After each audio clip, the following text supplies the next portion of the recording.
ప్యాంగ్యాంగ్ లేక్లో ఒక కాటేజ్లో ఉన్నాము. బయట వెదర్ చూడండి ఎట్లా ఉందో, మొత్తం స్నోఫాల్ అవుతుంది. చూడండి ఇదంతా స్నోఫాల్ అవుతుంది ఇక్కడ.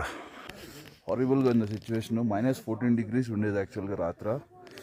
అండ్ ఈ బైక్ మీద చూడండి, ఇవన్నీ మా బైక్స్ యాక్చువల్గా. అక్కడ వరకు ఉన్నవన్నీ 24 బైక్స్ యాక్చువల్గా. చూడండి మంచు, స్నోఫాల్ గట్టిగా అవుతుంది ఇప్పుడు.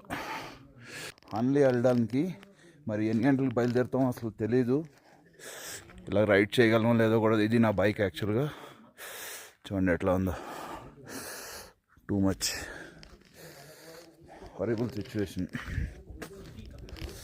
లైఫ్లో ఫస్ట్ టైం -14 degreesలో నేను ఇలా ఉండడం. రఘు ఏంటి పరిస్థితి? వాట్ రమేష్, पाटिल साहब, यस कैसा लग रहा है? -14 degrees. बाहर ठंडे पानी से नहाने का मन कर रहा है. సో ఘోరంగా ఉందండి.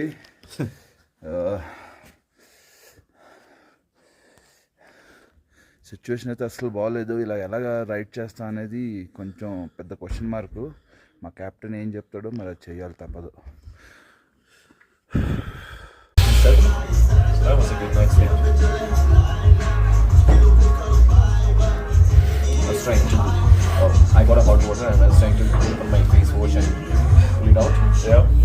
Frozen. Yeah.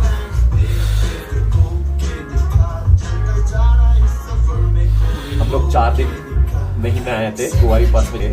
4 दिन नहीं नहाए थे और 2 दिन गए नहीं थे. ब्लॉक करवा दिया था, पर्पसफुली ब्लॉक कर दिया.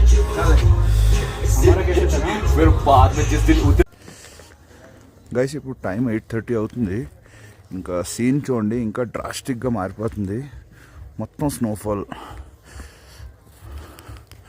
అసలు సిచ్యువేషన్ చాలా డ్రాస్టిక్గా మారుతుంది. ఇంకా నాకు తెలిసి మా కెప్టెన్ అయితే 10 o'clockకి మొత్తం క్లియర్ అయిపోద్ది, డోంట్ వరీ అన్నాడు. సో 10 వరకు వెయిట్ చేసి అప్పుడు డిసిజన్ తీసుకుంటారు ఏం చేయాలని. ఈ టైంలో యాక్చువల్గా బైక్ రైడ్ చేస్తే చాలా డేంజరస్ అన్నమాట. రోడ్స్ మీద స్కిడ్ అవుతుందని చెప్పి భయం. So just waiting for the captains report. చూడండి సిచ్యువేషన్ ఎలా ఉందో. ఇక్కడ చూడండి కొండలు ఉన్నాయి, ఇవన్నీ మొత్తం మూసిపోయినాయి.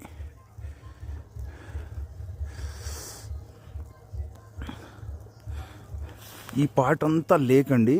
లేక్ మొత్తం కనిపించట్లేదు చూడండి, అసలు మొత్తం స్నోఫాల్.